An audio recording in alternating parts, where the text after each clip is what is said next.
Welcome to the Fix Your Problems podcast. We are here. Welcome. Hjalti's back from Scotland, the God country. Hello, guys. You see the six panzer? You know what I'm saying? Have to do it to him. Have to do it to him. Little local out there. Local dude. Do you have a God quote for us? I do. As of always, I always do. So this is 1 Peter 4, chapter 4. Therefore, since Christ suffered in his body, arm yourself also with the same attitude, because whoever suffers in the body is done with sin.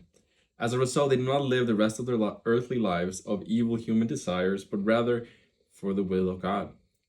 I really like that quote because it's about, having to go through shit, having to have demons, and turning to God, and then being like, oh, like these demon things, this bad stuff I did was evil, Like it was a demon, and I need to get away from that rather than not going through anything. And Yeah, you can't live life without going through hardships and shit. Yeah. Having these demons attached to you. Yeah. Do you like the stuff like parasites and like your problems in life are just demons? Yeah. It's all demons. Demons can take all shapes and sizes, and you need to turn to God, and you gotta put his armor on, and he will protect you from all of it. Yeah, man. That's how I feel about that. I like love that God. He's such a great protector. Yeah, you have to gay for God. I hate the gate. No, I'm kidding. kidding. Love him. So, what's going on in the world? Before we get into some questions here, there's a little bit. I mean, we got our favorite president. We're not talking about favorite president these days. I mean, we're from Iceland, so at the moment, brother is talking about Iceland, Greenland. Yeah, I don't think he knows the fucking difference. And this bugs me. So in the news right now, they're all losing their minds because Trump mentioned Iceland. He said it like a couple times now, I think. Yeah, but nobody's even talking about the fact that this is at the World Economic Forum. Yeah, I know. I saw this on the news, and I was like, are we just glossing over the fact that this is the World Economic Forum? After COVID, they were boasting about creating fake influencers, booting off the actual real doctors and getting fake doctors online, and then spewing out bullshit information. They were boasting about it. And we're acting like this is a great place for great world leaders to come and talk about all their shit. Fuck off. Yeah, dude. Fuck off. And then you see Larry Fink in the background, you're like, fuck off. Yeah, we got a little Larry Fink. I'm not listening to nobody talk about morals and nothing if you actually think that the World Economic Forum is just a great place to be. Fuck off. And so I gotta admit I was a little silly here. I thought the World Economic Forum was like a thing that happens like every 3 months or something, but it's a forum that happens at lots of conferences. Yep. So right now Davos is going on. And do you think you could just show up at Davos? Do you think? Yeah, you can get a press pass, right? So it isn't. They're gathering. It's an invite only annual retreat for the most influential people in the world. And of course, if you worked for RÚV in Iceland, you could maybe go there. Perhaps. I mean, I doubt we're even a big show there at all. You don't think the world leaders will listen to us? I hope not. No, I mean like our like press.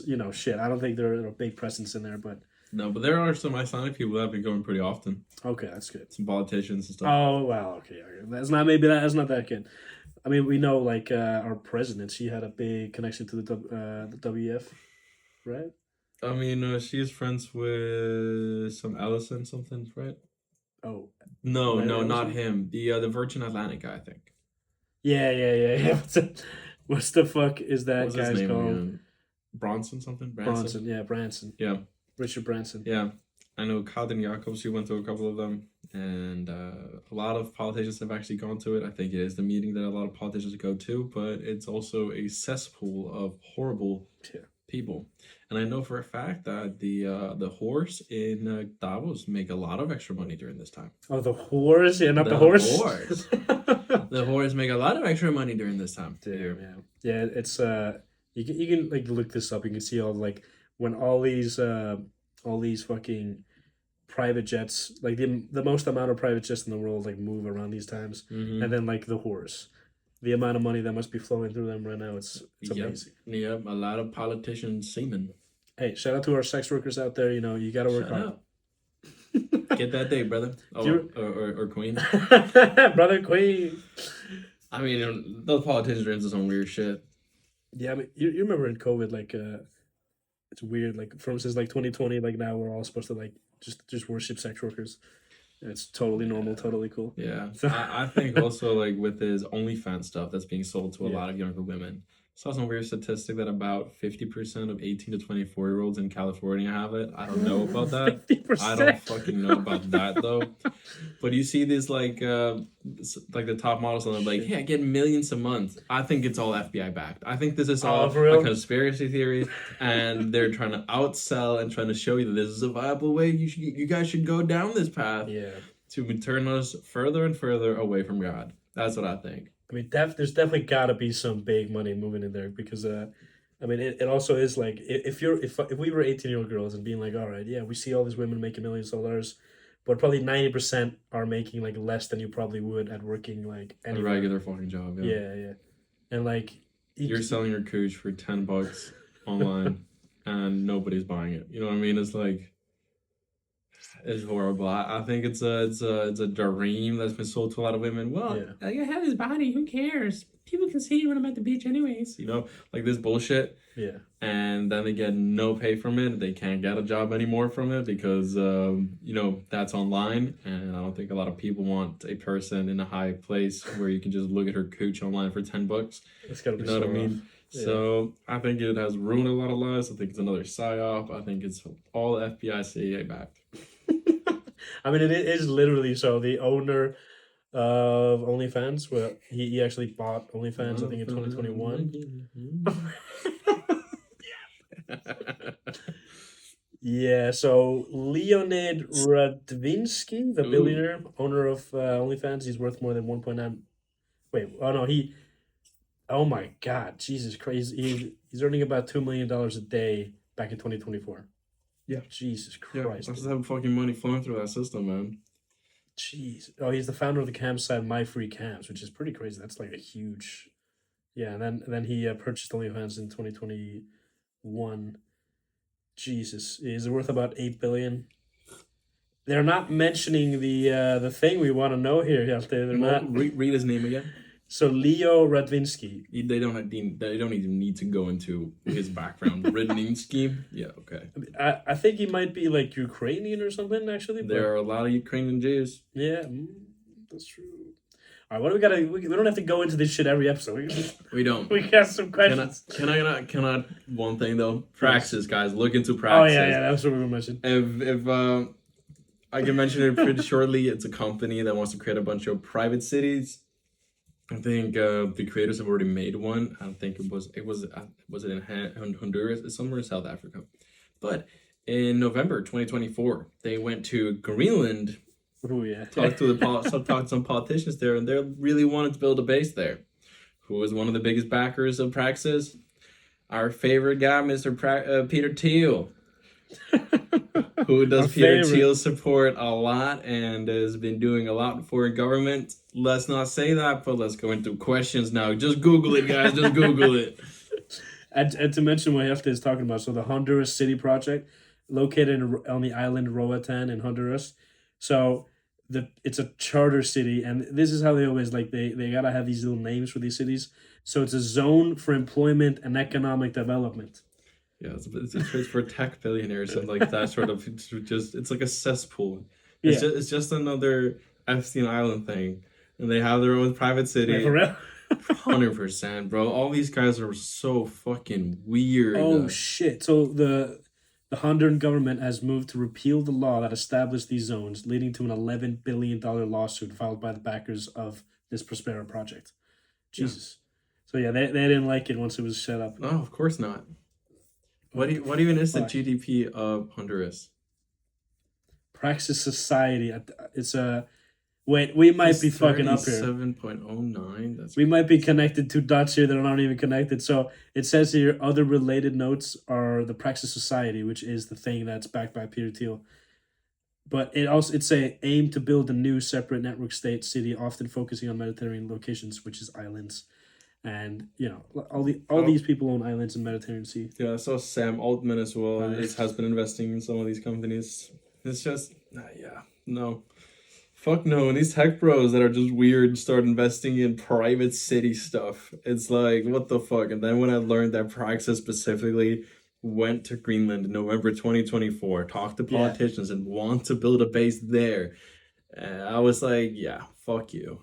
They've been funded to the tune of $525 million. Praxis aims to revitalize Western civilization through a techno-libertarian state upon a hill in Greenland. The fuck? Disgusting. Disgusting. Jesus Christ. So, when President Donald Trump first started talking about buying the territory from Denmark, with the new administration bullying Danish diplomats on the phone, that's funny, reiterating his interest in acquiring the island, Praxis finds itself in an enviable position relative to other futuristic city projects. They're basically going to be given this project if it really happens. Yeah, I don't think it's gonna happen though, because Denmark also shot back and we're like, because Denmark makes Ozempic, Denmark makes like 79% of insulin in the world, and they were like, all right, well, we're not gonna ship that to America anymore then. Yeah. And then Trump was like, well, okay, let's talk again. Okay, because obesity is becoming a huge issue and has been a huge issue. In about 10 years, it's going to cost you close to $1 trillion a year, guys. Good job, America. Crazy, dude. It's funny to see this in a news article. So the most prominent investor linked to Praxis is Peter Thiel, a member of the PayPal mafia. They just say it right here in the news story. Yep. Like these like conspiracy things that we've been talking about for years are now like, yeah, these are just everybody knows this. Come on. Yeah. Come on. It's not weird. Come on, guys. And then you mention it to anybody outside of like online scope and like online media. They're like, no, you are crazy for thinking this way. You are just a conspiracy theorist. Oh, this is something that I didn't even know. I did not even I've forgotten this fact entirely. So I knew back in like what was it 2020 when 2024 when Trump was trying to run for the third time. Mm-hmm. Peter Thiel was obviously a big investor, a lot of Israel stuff, but I didn't know this. Thiel was one of the first Silicon Valley elite to support Donald Trump when he became a president candidate in 2016. So even all the way back then. Yeah. I mean, Trump is bought so like crazy. Of course, these guys with weird agendas would go hard on that. Damn. So look this up. Prospera. It's Praxis. No, Praxis. So the city is called Prospera for prosperity. That's very cool. Oh no. Question time. I think we got out the stupidness. So let's go into some questions from the viewers. To start off, we have some messages from the fans, but none of them were great questions. We're gonna skip some of those. Are you saying our fans are stupid, Frikki? I mean, here, I'll play one for you. These are great. I mean, obviously, clearly gonna be great. Would you like a knuckle sandwich? You come again. One more here. I got a question. Now, why did the chicken cross the road? All right, yeah. It doesn't finish the message. It's just the end of the message. Why did the chicken cross the road? No, fuck that. Shout out to this fan, but shout out. We do have Bearman questions. Bearman. I'm telling you, we should have a theme song for like the Bearman segment sectation. For real, we still haven't. Maybe honestly, just the Rocky theme. We'll set that up next episode. I remember that. Bearman. All right, so this first question here is similar to maybe last week, but if you were president and you had to ban something right away, what would it be? Day one, you're gonna ban something. Me personally, probably be banning some of like the things that we're like are doing in school, like stuff like this. Like maybe the whole a billion genders thing probably would be a big deal. But honestly, maybe even ban or not ban, maybe allow like if you want to homeschool, go right ahead. Yeah. That shit. Maybe a better question, what would you allow? That'd be nice. I would ban all other churches except for the Christian church. Wait, what? Did you actually know in the Icelandic language, you were not allowed to write other religions with like a capital letter in the beginning, except for Christianity. It was the only one that you were allowed to write with a capital letter in the beginning, and we're supposed to. But in every other religion, you were not allowed to do that. That was just banned. Because Christianity is above all. That's why. Yes. That's a great rule. I love that rule. I don't know why they fucking took that away. Ban that, and let's ban chopping your foreskin off. Yeah, but that doesn't really happen in this country, right? I mean, they were banning it. And then all of a sudden we got a guy over here now. We got As a soon as rabbi. they were, as soon as they were banning it, he comes flying in. We got a foreskin sucker. Uh-huh. Dude, so I think this is in Iceland. They often say this word of gut, which means it's a little extreme. They were getting a little extreme here. Yeah. Sometimes you need to be a little extreme. I think so. Jesus. I think the way things have been controlled in this pussy ass manner for a long ass time Yeah. is why we're in this kind of a trouble. Yeah. And then people are like, what do you mean we're in trouble? Yeah, okay, you live in the city in your little cute ass bubble. You just live there. Yeah. All right, you have fun. You have fun. You take the bus. Have fun. You can walk to your job. Have fun. And to be fair, like me and Hjalti are from like the smaller town in Iceland. So, but even in Iceland, it only has like 400,000 people. Even here, if you would live in like the main 5 kilometer radius in the center of the like our capital, it's like a whole different kind of culture. Yep. It's like City folks are always different. it's a little bit more extreme, and in some ways they're like totally lenient with other things. But then you go away into the farm side of the country, and they have their extremes, but they they don't care if you would be gay. I don't think most of the people in Iceland care now. Nobody like, gives a shit. Not gay, but if you're trying to like force say your kids can be like whatever gender they want, that's a little. Now it's getting a little fucked up. Now it's getting pushed onto kids. Yeah. And I even saw this video on TikTok, and I think it kind of says a lot. But it was a person, like, I think she was genuinely asking. I'm not sure though. She was asking, when did you find out you were gay? What? That was the question, and it seemed like that was like a sincere question. Like, when did you find out like that, like that you start off as gay?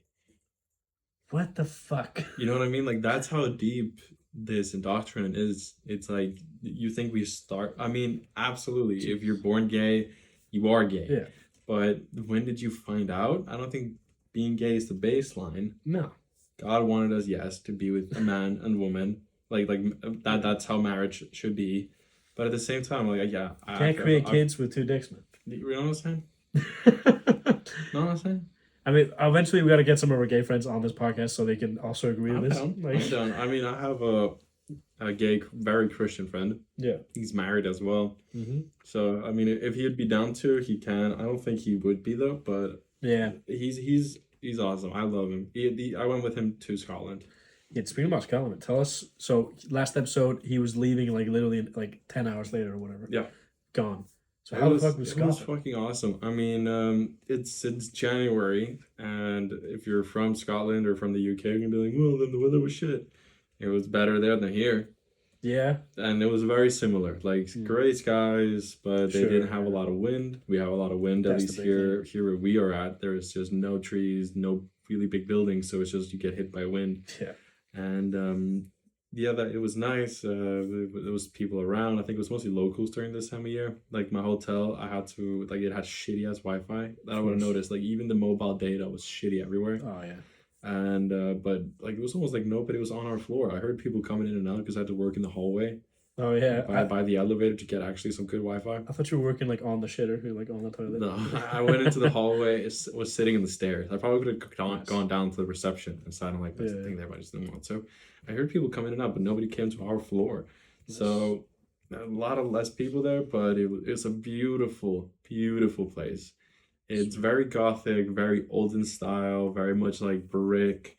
Like, a lot of castles. I went to see like probably 5 different castles, 12 different gothic churches. It was amazing. I really liked it. And it kind of even made you think, like, if Iceland had more population and more money during some times, we would maybe have stuff like that. But even in our capital area, it was mostly just farmhouses, except for obviously a couple of neighborhoods. Until 1940, you know what I mean? Yeah. Literally, like the Second World War changed Iceland so much. So much. And so, like, it kind of made you think, like, if they actually had money and had manpower and had people, maybe our country would look like that, like, in some sort of way. Yeah. And it was beautiful, man. It really was. And there's a lot of interesting history there. Yeah. A lot. And it's also Castles everywhere. castles everywhere. Like, if you go to Edinburgh, the castle sits on this, like, old volcano that hasn't blown in like millions of years. That's why it's fully dead.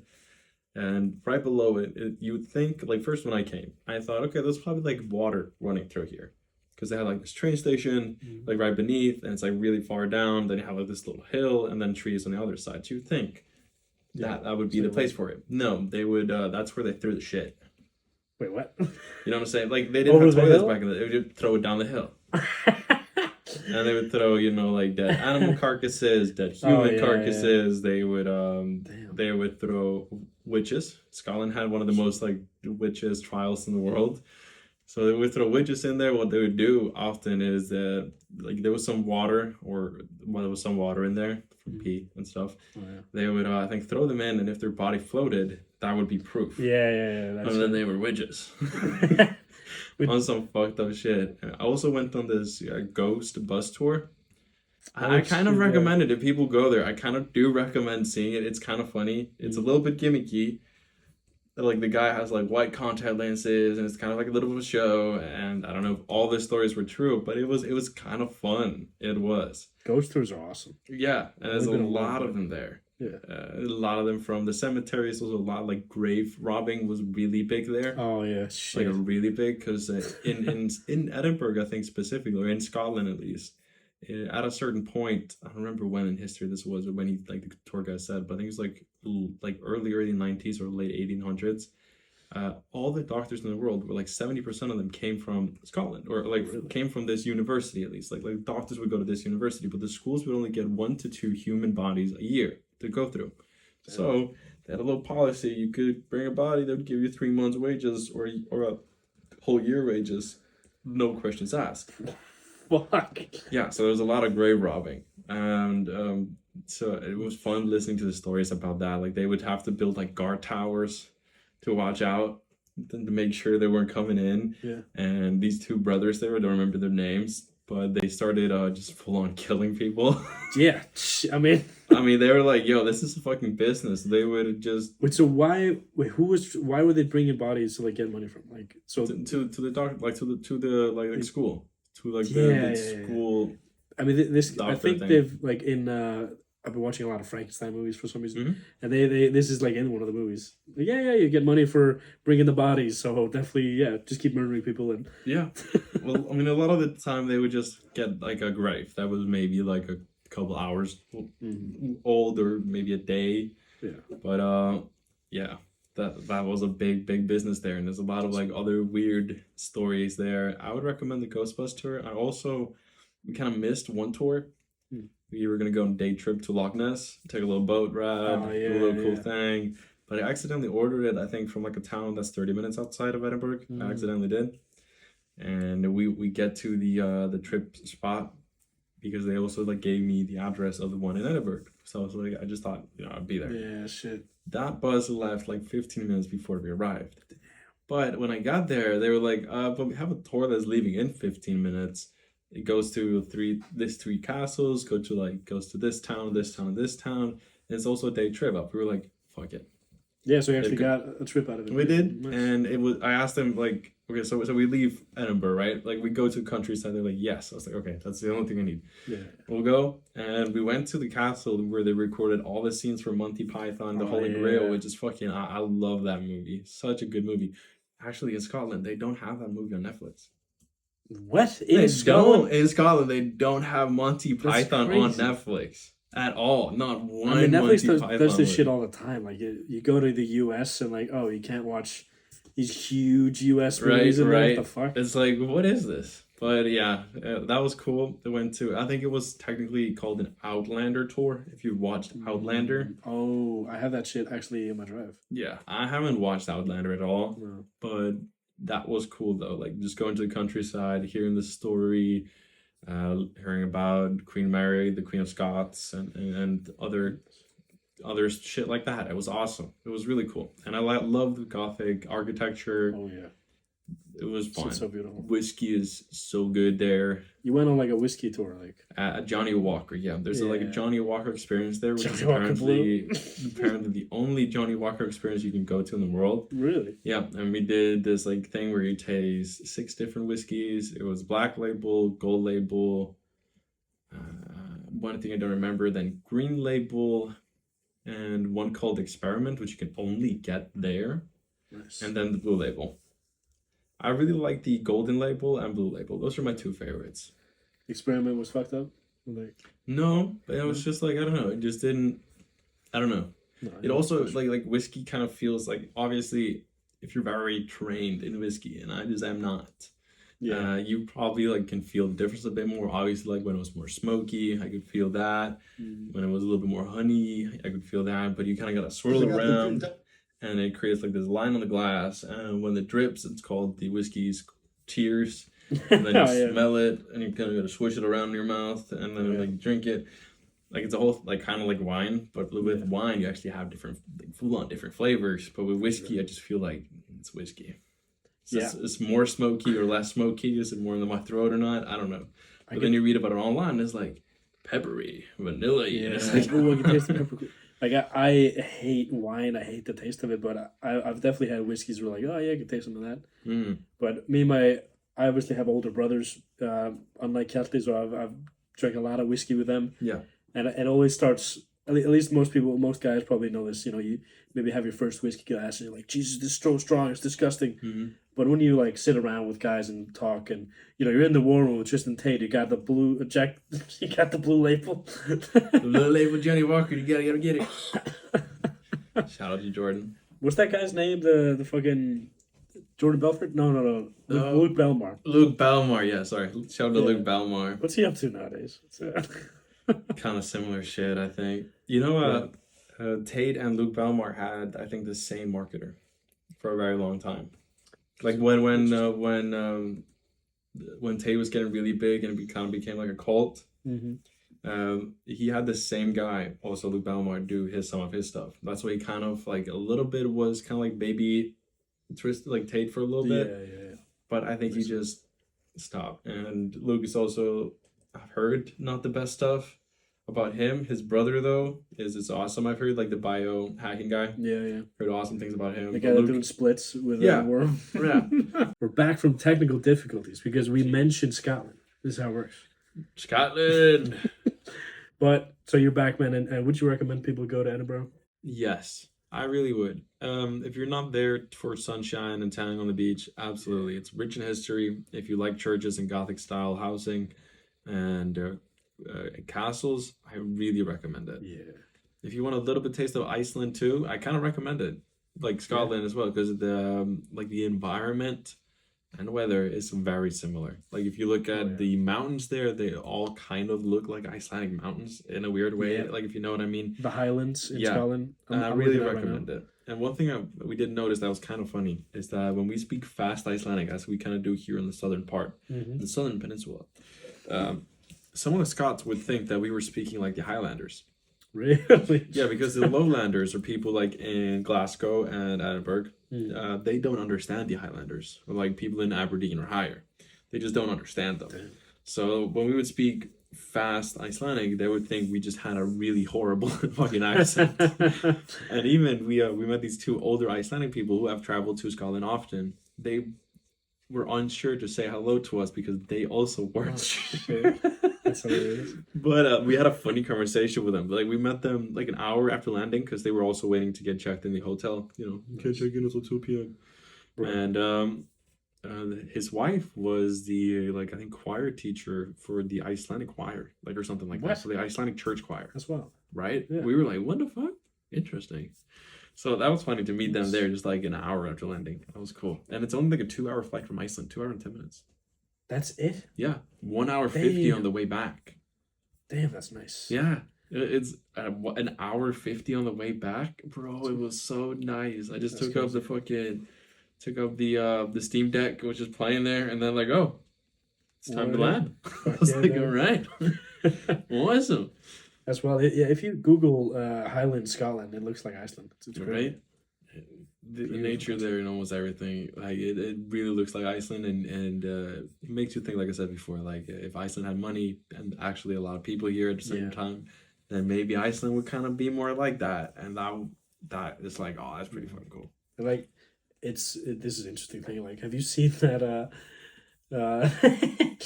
I think it was in Norway, and it's the same in Iceland. We have a bunch of rundown old churches that were built by stone and mud and shit like that. And Israeli tourists decided to take all the rocks from the desecrated like church and turn it into like a Star of David. Really? Like if that shit happened in Iceland, I bet it would be fucking nuts. It'd be rough. I see fire, Frikki. I see fire. But I was gonna say like because in Iceland, like all our ruins are kind of they're buried, probably also due to wind. So like every ruin has just been flattened. Yeah. So like we don't have a lot of stuff left, like those old castles. We don't have any of that. I wish we did, man. Like That'd be kind of cool. yeah, like if I was a president and had the ability to take all this money and funding, I would be building a like neo Gothic cathedral in Iceland. Right? 100%. Like Why not? we need something like that. Why not? One day we'll buy a little fjord for ourselves and we can just Fjord, build yeah. whatever the fuck we want. Dude, all right. So because we got to get our fjords, we got to get into the business questions. Let's do it. So this is the Bear Man questions here. We did do one early, but I'm gonna get the last one here. So he's obviously a boxing trainer, very health oriented. If you had to look at yourself right now and see, trying to word this, if you had to change something about yourself right now, what would it be? Like something you could like maybe something like about what you do on a daily basis or whatever. I would say probably I would be boxing again if I like really. Yeah, Yeah. martial arts just overall. I really love martial arts. It's fun. It's fun stepping in the ring with someone you know that has the like same humility you do, the same respect as you do, in the sense that he isn't stepping in to fucking kill you. It's a training session, and you're having fun. You know what I mean? Yeah. And he actually knows like his own stuff. So when you like have a little fun training session with him where they're dodging and weaving, you're dodging and weaving, and it's like fun, Yeah. and then you're not going against the fucking newbie that is just throwing stupid punches and is throwing you off course because it's all retarded ass punches, or they're in a weird stance, not even southpaw or like that sort of like different. They're just like retarded. Yeah. I don't like that. I like stepping in the room with someone that actually knows what the fuck they're doing and it's fun. I mean, we both have stories from like competing, Mhm. and maybe this doesn't sound right to people that haven't like boxed or been in judo, martial arts, whatever. But when you compete with someone that's super new, they're usually very nervous, and they might cause you much more damage than in a normal fight because they're nervous and like Yeah. don't know what they're doing. They Yeah. might have weird stances, and maybe Yeah. it sounds like a cop out, but it's I've gone against people that are like much taller than me, so they have super long reach, and it's like incredibly hard to like get in there. It's- Mm-hmm. But 100%. And yeah, absolutely. Because also like you know kind of the combo, so when you see them doing one thing, you're like, all right, this is coming next. yeah, But when you're going against a newbie, they don't even fucking know what they're doing. You know what I mean? Like, so it's a lot harder to read. like clinches. Like, Yeah. everybody knows what a clinch is in boxing and stuff, but they could grab you in a clinch you've never even thought about, and now you're like locked up and shit. Yeah, Don't you're know like, what what to the do. fuck is this? What the fuck? Biting your ear. Oh my god. Oh my god. When I came back to Iceland in April, I was boxing a lot, and I just hadn't been there. I just work, this shit, podcast, whatever, and I just let it slide, which is just a cop out, I guess. But if I could have something on a daily basis, it would be doing that. And honestly, I just missed the feeling when we were like competing, and when you're in boxing shape, it's a lot more fun because you show up to practice and you're able to do everything well. And now it's much harder to keep up with the younger people. Yeah. Yeah, because you haven't also like worked out for a while, and it's like it Yeah. takes a little bit of time to get back into it. Like your muscles are all sore in different places because Yeah, you're like- just getting used to moving like that again. Even if we're going to the gym regularly, but it doesn't matter if you're not boxing on a regular basis. It's like no way you can keep up that. It's a different sort of cardio Yeah, than what you're used to. Yeah. but it's like, do you swim ever? No, not really. I used to swim a lot. Like during school, I was pretty good at Sure, it, but yeah. I don't like that too much. I used to be one of the slowest fucking swimmers, but Yeah? that exercise is awesome, and It's a good exercise. I do it regularly, but not fast. I am not the Flash. Yeah, you're right. We all go under our own speed. But so we have some business questions here that from people from the TikTok. So one of my Pakistani employees made a reel from our last episode where I was talking about like how most of the people that I employ are Pakistani, and it was actually him that made the reel and sent it to me. It was like, yeah, I want to post this on my own Instagram to hype up my business, which is great. and I received a little bit of hate because of how I'm talking about like only hiring Pakistanis. Yeah, I think people are sensitive with hiring people for yes, the lower. Lower wages than like I of course I pay Pakistanis less than I would if you were working for me because you live in Iceland. You need to pay way more shit for rent Yeah, and everything. yeah. But yeah, I think it's kind of forgotten that like in Pakistani, we Googled this like before the episode. But like what a regular wage for a month is about $147. It's $140. $147 Jesus, for the month. that's not a And I lot. remember having in a previous business we had a lot of Filipinos. Yeah, And I think there it's also around 140 or 100 200.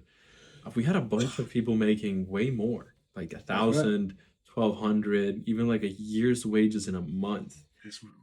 So I get the narrative that, oh, you're just hiring them because they're low labor. No, I'm hiring them. One, a lot of them are really good. A That's lot of right. them are very hungry for work.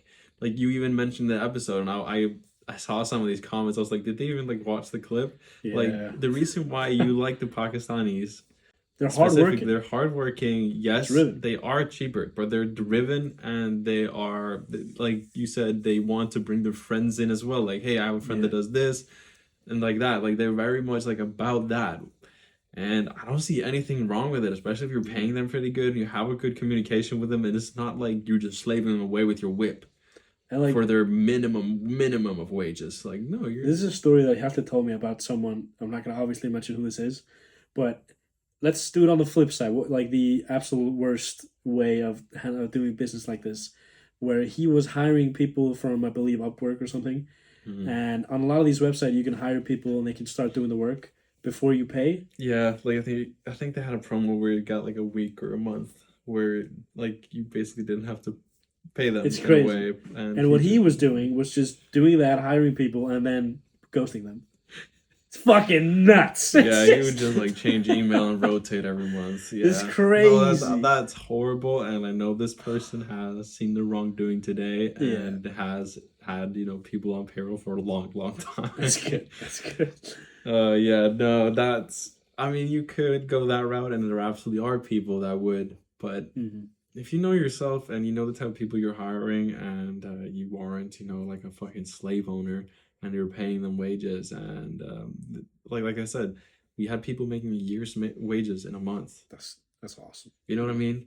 Like for them that's awesome, especially for online work. I know a lot of Mhm. these people are working multiple jobs. Yeah, yeah, You know what I mean? So if I'm paying them monthly wages and they have about 2, 3 other, I've heard people that have 10 different online jobs from some of these yeah. countries.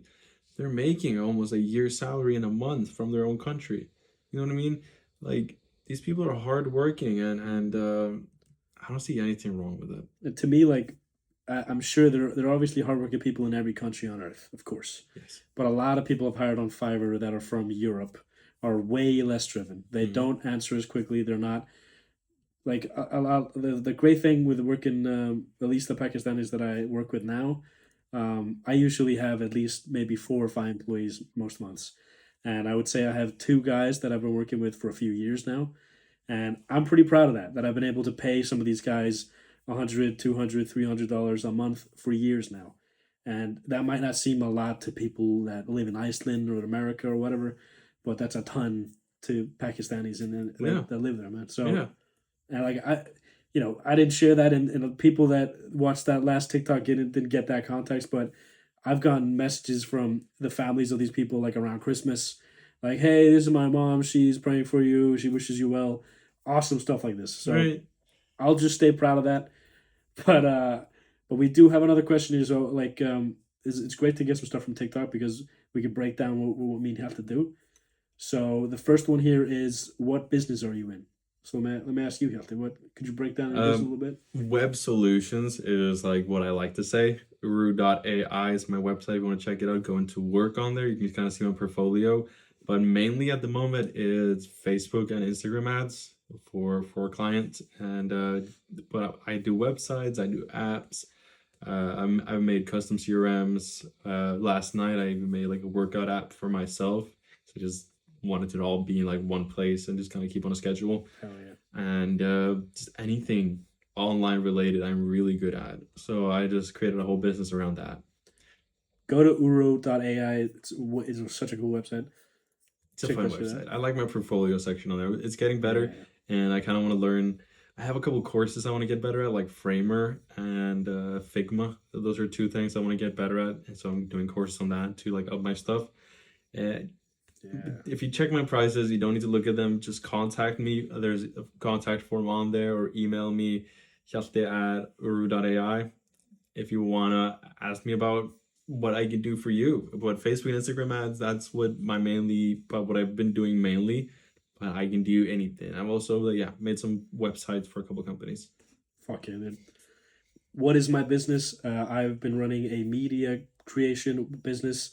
We're an editing business, as some people might say, and it all started from I used to edit YouTube videos when I was a kid to now I have a few employees and I also edit myself.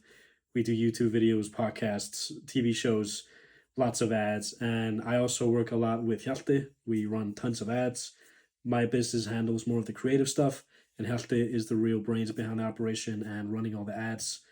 And yeah, like people are also asking me like, are you the guy that left for Greece? Which is true. A few years ago, I worked for YouTube in Greece, and then I moved to Portugal and worked for TikTok.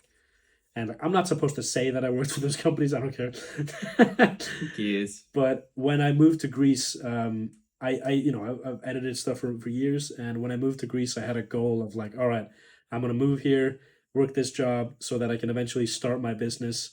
And it was Hjalti that really made my first dollar. He brought me into this group where one of the guys needed videos for Instagram, and that was my first $500. Just making a ton of videos for that guy.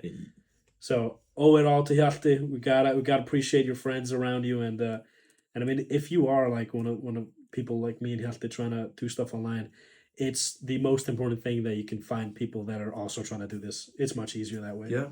I've been around a lot of all these online guys. A lot of them can get jealous and they don't want you to get work, or they're kind of they're a bit too competitive, I feel like. Yeah, But it's yeah. healthy to be competitive in the sense that like you want to do better than your homies or whatever. But at the same time, I've seen people that just don't even want to give you opportunity because they're like, no, what if he gets more money than me? Like, I hate that. I love sharing, and if I find anything and I'm like, I can't do this, but I know Frikki can, Mhm. I love sending that over and being like, yo, I know a guy that can do this. Let me connect you up. I love to do that. That's so much fun. It makes it so much more wholesome, and I love Definitely. that. I love that. It's way more fun than like we have to like at this point, like now, 2026, this is a fun time we're in. Lots of work we have going on, and I didn't expect that like years ago when I was just alone in Greece on my laptop trying to make some money.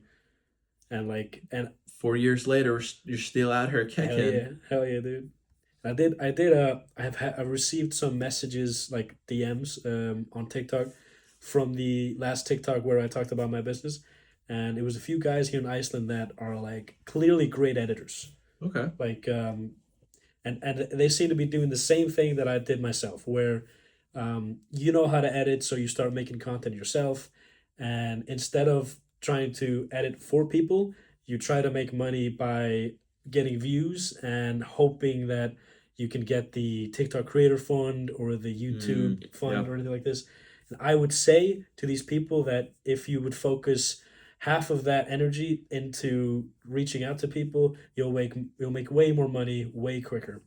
So whatever your skill is, if it's video editing or making websites, try getting better at just messaging people on at least what I would recommend is Instagram. It's a much more like business orientated social media platform than TikTok, and it's a lot easier to get in contact with people, especially if they have like that little check mark. Often when you DM people, you'll just get like an automatic reply, and Yeah. some people are like, "Ah, crap, they're not that means like they're not gonna actually see my message." But in reality, if you're one of those guys on Instagram that shoots out like automatic DMs, they have like the Facebook workspace. They have all that shit open. They'll see your message right away, man. So if you're someone who can edit, shoot them a nice little message, just saying you want to show them free work or something. That's what I've literally most of the people I've been able to work with were either through other people like Hjalti, or I would shoot them a message on these platforms saying something like, hey bro, I really like your videos. I've seen some of your ads, but I think I could help you make your videos better. Can I make a free video? Like most people would say yes to a free video, or I know Hjalti's done this with like, can I make a free website for you? Mm-hmm. This shit works, man. It So works. and like, so like to bring it back. So one of the guys was saying, yeah, that if you are hiring people from Fiverr, this was basically his point. If you're hiring people from Fiverr, you're only doing it because you'll know you can like essentially put your thumb over them and like what's it called? Like you can use them or whatever, No. right? But I'm guessing that that's what he mean. Like that's his question. But at Yeah, the same time, like no, it's just like on Fiverr, you're hiring either a guy or a company even. Like I've talked to some developers on there, and it's like a whole ass developing yeah, yeah, company with like different teams. It's not like just like you put your thumb over it, but then you are the quote unquote clientele.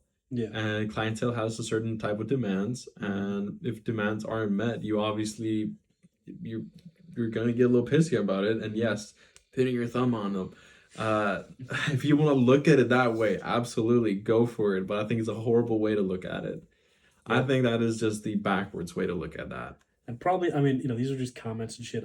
I would assume most of these people are not even doing this. They're not Yeah. hiring people, and I would recommend like before if you are interested in like to the editors out there that have been like texting me and shit. I would really recommend you hire someone. And like one of the guys I was talking to was like, "Well, I don't work for anyone yet, so why should I hire someone?" But I was trying to like convince him like if you learn how to instead of being the editor, instead of that being the CEO that can take in a lot of projects and delegate to other people. And of course, in the beginning, you're just editing everything yourself. Like even me, with most of the time, if I get someone new in, I tell them like, yeah, I'm sending this to my editors, but if I want something done like right now, I might just do it myself. Yeah. Why not? Right. Why be ashamed of getting your hands dirty and like Yeah. just getting in there? Also, when you do it yourself, you create a good database of what you like, structural database of what you want your videos, quote unquote, to look like. Yeah, Like, how are your clients going to react to it when I do this sort of video? Awesome. And then when you hire someone, you can teach them on that. yeah, Like, you yeah. get training It's a lot easier. material. It's a lot easier. So, absolutely know how to do it yourself, but you gotta know how to delegate. And I don't know if I talked about it on the podcast, but workplace arbitrage, guys. Yes. Real smart. You gotta like when you see an opportunity, even like you can advertise. I would say even just advertise yourself on Fiverr as well. Hmm. And then you can, if you have a worker, you get him to do most of the work. And while you're still out here as a CEO trying to get more and more clients, Oh yeah, fill him up with work. And like you said, Frankie, when you want shit done right now, then do it yourself. definitely. Why not? Why not? You just use your time to get more clients. As a Yeah. CEO, as a person trying to grow a business, you gotta be thinking outside of the business and not working inside of the business mostly. Yeah, and like, so we have a cool question here. Like basically, this guy makes websites and he wants to know what are some of the essentials that I should just get right now that it doesn't have. So from my side, at least, one of the biggest things that have been amazing of running like an online business is Loom.com. Loom.